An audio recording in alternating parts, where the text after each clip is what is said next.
Hello friends, and welcome to another edition of Transformational Astrology.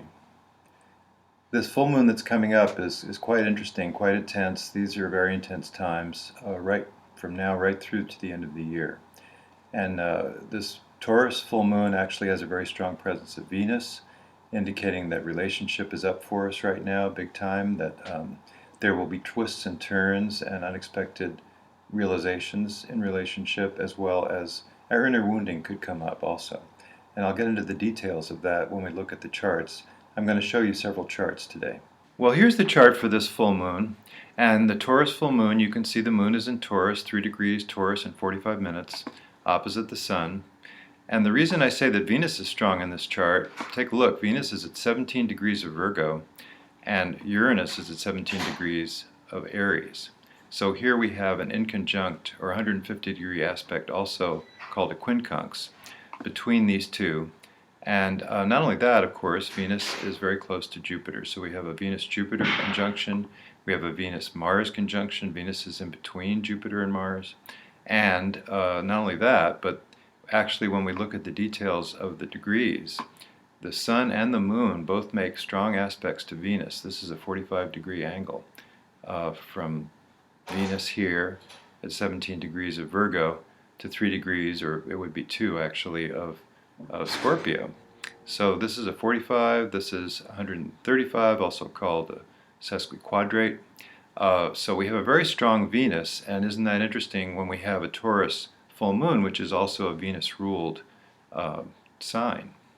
So we have a very strong presence of Venus in this chart. And remember that the chart of the full moon actually follows the chart of the new moon that preceded it, the energy of the new moon that preceded it. So what we have is a culmination, a flowering of the principles that were in place, and that we represented the seed of what we're up to in our various ways, as each one of us is on our own path of transformational development. So what we see when we look at the previous, let me look at the previous chart.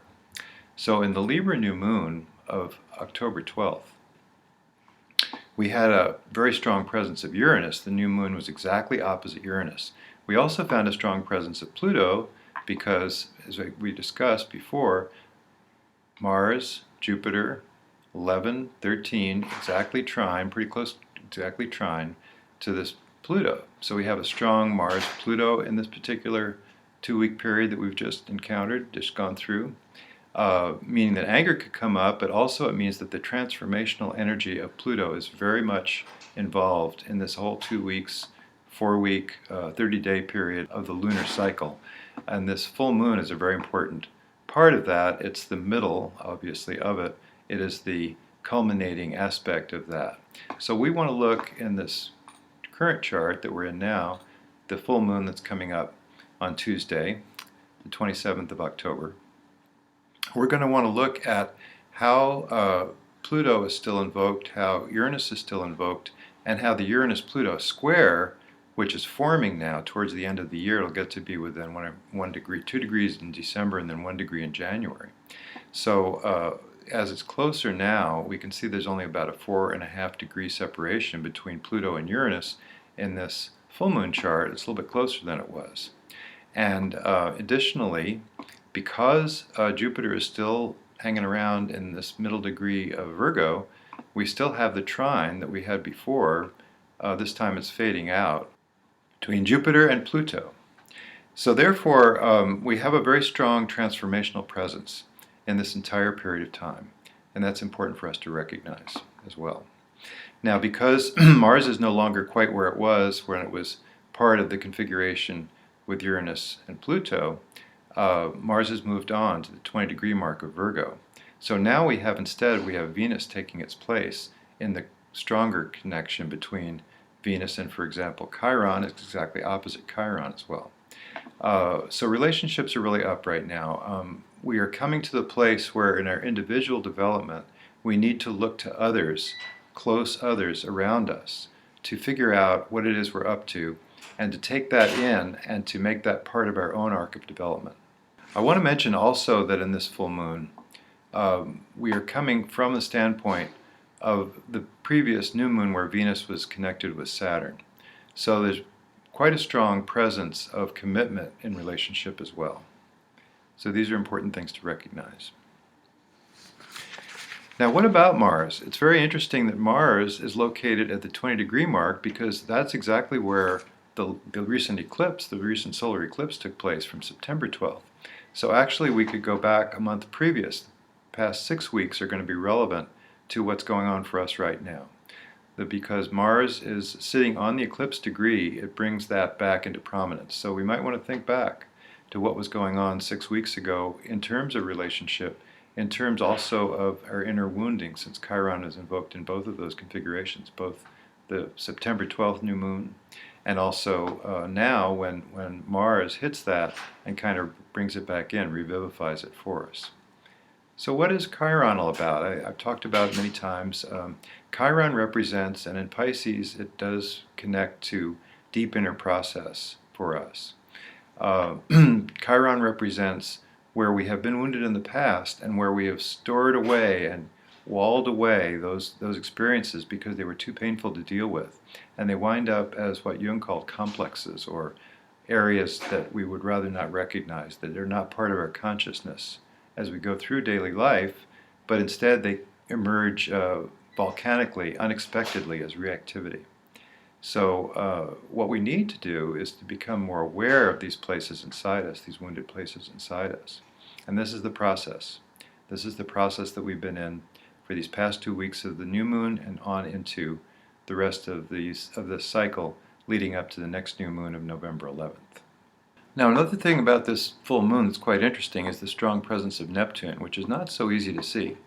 Neptune at 7 degrees of Pisces is not directly connected to the rest of the planets, although it's pretty close to a trine with the Sun being at 3 degrees and 45 minutes of Scorpio.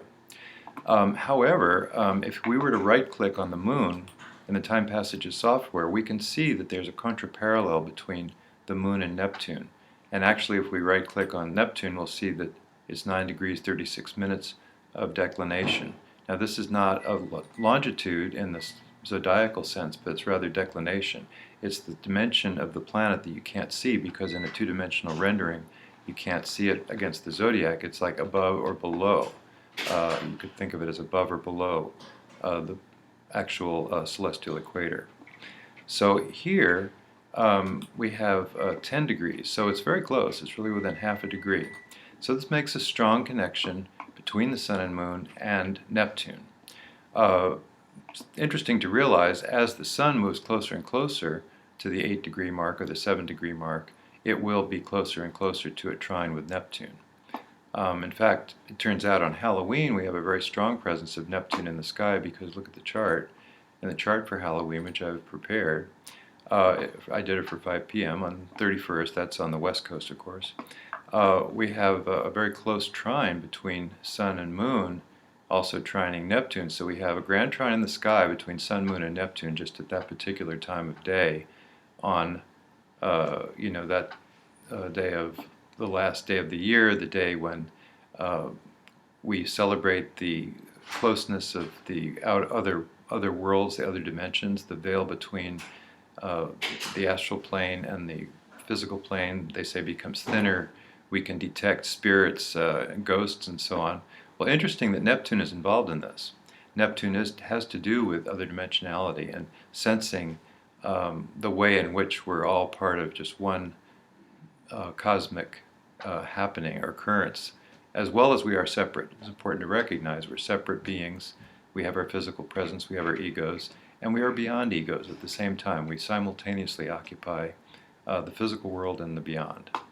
So interesting to reflect, again with this full moon, that there's a strong presence of Neptune even now, or even at the time of the full moon, and that will be something that is factored in. We'll be very aware of our inner dimension. We'll be very aware of otherworldly connections, sensitive to energy. A lot of compassion comes up. And this is powerful as we're dealing with the relationship issues that will emerge at this time with the conjunction of Venus and Mars, which is now separating by the time of this full moon, with a strong Venus presence in this full moon configuration. And of course, Venus is very important right now too in recognizing that we're in a very strong cycle of Venus, a Leo cycle. in August 20th, when Venus was back here in Leo, that was the heliacal rise of Venus, the first time it rose as the morning star on August 20th, making it a Venus cycle that has to do with Leo. For next 19 months, Venus will be doing its dance, which comes back around to another heliacal rise in 1 year and 7 months away. And that will be in Aries, another fire sign. So quite interestingly, this is a very strong time of Venus and Mars in connection. This is a very strong time of the dramatic rise of the feminine, and we can see that in the politics of the time, at least in the United States right now. Actually in Canada as well, the Liberal Party just got in for the first time recently. It's a time of greater emphasis on the values of partnership, the values of cooperation, and relating to each other in a kind way. And that we can see also in the candidates. There's two leading candidates for the presidential election right now are Hillary and, of course, Bernie Sanders. And both of these are very strong feminist perspectives. Bernie being a man, but he still has a feminist perspective. He's anti-war. He supports women's rights. Hillary, of course, is a woman herself. So it's quite interesting to see these things emerging in the political situation, and we want to remember always that it reflects back to our personal situation. So within us also, each one of us, we're finding the way to cooperate, the way to find a middle ground between opposing points of view, and to see how others can help us in our own arc of transformational development in these very intense transformational times leading up to the end of the year. Well, as far as resources, I have a terrific one to recommend for Venus, and it does also, she talks about Venus with Chiron as well. It's Liz Green and Howard Sasportas, the book that they did. It's part of their series of seminars that have been transcribed, and it's called The Inner Planets. So a terrific book. I couldn't recommend it more highly. Wealth of psychological material on how to regard those inner planets, Mercury, Venus, and Mars, and also how to regard that with Chiron. And I would like to add also that in the Time Passages software, there's excellent Chiron interpretations with all the planets and in the house position, as well as, of course, interpretations for all of the inner planets in their particular houses. Very fascinating stuff. We'd like to make a plug for you going ahead and subscribing. You can do that very easily to this YouTube channel, and that way you'll be reminded when the next one is coming. And then as well, I certainly want to recommend the book that I created, which is called The 10th Planet, Eurus, Revelations from the Astrological Eurus. And it is describing this new outer planet archetype, Eurus, which is right now connected with Uranus, and next summer comes back into stronger connection with Uranus. It's an amazing time to tune in to this new archetype, which I feel I've identified really clearly as a feminine warrior archetype for soul intention, coming from deep inside you, what you cannot not do once you recognize it. And until you do, there can be some bumpiness where you run up against the grain of society because you've got to do your own thing no matter what, and you don't exactly know what that thing that you're supposed to do is until you tune into it. So very interesting, the house placements of Eurus, and you can read about my research and how I came to the conclusions that I did. The book has been very well received. It was recently reviewed by Del Horoscope. You can look at the Del Horoscope review if you want to. And that's all I have for today, but see you in a couple of weeks. Bye now.